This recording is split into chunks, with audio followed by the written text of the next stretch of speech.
Search कीजिए मेरा channel सनातन ज्ञान मंथन और सब्सक्राइब बटन और नोटिफिकेशन बेल को ऑन करना ना भूलें। इससे आपको हमारे चैनल से जुड़े सभी नए अपडेट मिलते रहेंगे। नमस्कार दोस्तों, आप सभी का स्वागत है आपके अपने YouTube चैनल सनातन ज्ञान मंथन में। आज मैं आप सभी के लिए एक और कथा को लेकर आई हूँ।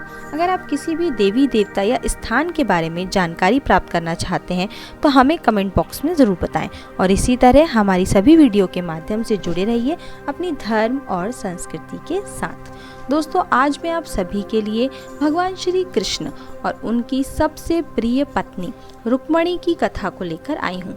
आप सभी ने श्री कृष्ण व रुक्मणी विवाह का प्रसंग तो अवश्य ही सुना होगा। कृष्ण ने देवी रुक्मणी को विवाह मंडप से भगाकर उनके परिवार के विरुद्ध जाकर उनसे प्रेम विवाह किया था। फिर ऐसा क्या हुआ कि दोनों को विवाह के बाद 12 वर्ष तक अलग रहना पड़ा। इसके पीछे बड़ी ही रोचक कथा सामने आती है जिसे हम आज आप सभी को सुनाने जा रहे हैं। तो चलिए बढ़ते हैं हमारी आज की इस रोचक कथा की ओर। आपको सुनने में ज़रूर आश्चर्य होगा, लेकिन यह सच है कि भगवान कृष्ण और देवी रुक्मणी को एक छोटी सी गलती के कारण विवाह के कुछ ही दिनों बाद 12 साल तक एक दूसरे से अलग रहना पड़ा था। इतना ही नहीं, इस वजह से द्वारिकाधीश के मंदिर में भी रुक्मणी माता को स्थान प्राप्त नहीं हुआ। इसका प्रमाण है आज भी द्वारिकाधीश के मंदिर से 2 किलोमीटर की दूरी पर रुक्मणी जी का मंदिर एक अलग हिस्से में बना हुआ है। 12वीं सदी में बने देवी रुक्मणी के इस मंदिर में आने वाले सभी भक्तों को वह कथा सुनाई जाती है जिस भूल की वजह से श्री कृष्ण और देवी रुक्मणी को अलग रहना पड़ा था। आइए चलिए जानते हैं किस भूल वश ऐसा हुआ श्री कृष्ण और रुक्मणी से जिससे इन्हें अलग रहना पड़ा। भगवान कृष्ण और रुक्मणी को 12 साल अलग रहने के पीछे एक पौराणिक कथा सामने आती है। कथा के अनुसार यदुवंशी दुर्वासा ऋषि को अपना कुल गुरु मानते थे। विवाह के बाद भगवान श्री कृष्ण देवी रुक्मणी के साथ दुर्वासा ऋषि के आश्रम में पधारे। दुर्वासा ऋषि का आश्रम आज भी द्वारिका से कुछ दूरी पर स्थित है।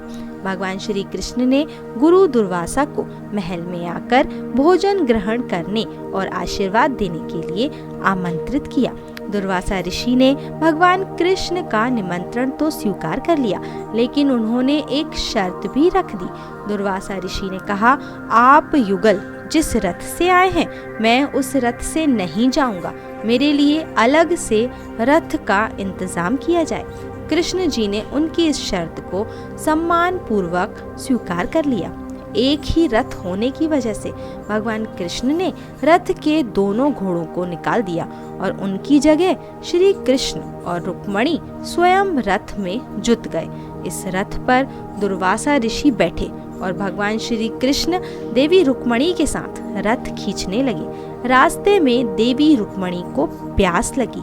कृष्ण जी ने देवी रुक्मणी की प्यास बुझाने के लिए जमीन पर पैर का अंगूठा मारा, जिससे गंगा जल धरती से फूटकर निकल पड़ा।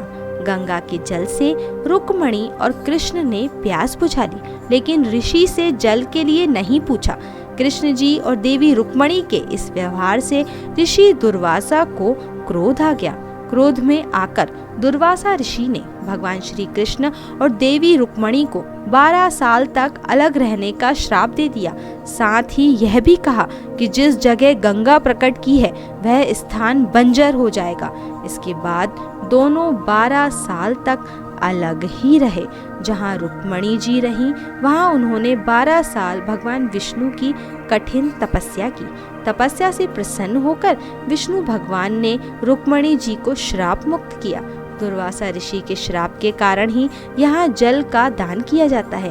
कहते हैं जल दान करने से पत्थरों को जल की प्राप्ति होती है और उनको भी मुक्ति की प्राप्ति होती है। तो दोस्तों, आपको हमारे द्वारा प्रस्तुत की गई ये कथा कैसी लगी नीचे कमेंट बॉक्स में ज़रूर बताएं। अगर आपको ये कथा पसंद आई हो तो इसे लाइक करें और ज़्यादा से ज़्यादा लोगों तक शेयर करें और ऐसी ही और भी धार्मिक कथाओं व रोचक जानकारियों के लिए सब्सक्राइब करें हमारे YouTube चैनल सनातन ज्ञान मंथन को और Facebook पर फॉलो करें हमारे पेज को। अब हमें दें इजाज़त, हम कल फिर मिलेंगे एक नई कथा व जानकारी को लेकर। धन्यवाद दोस्तों।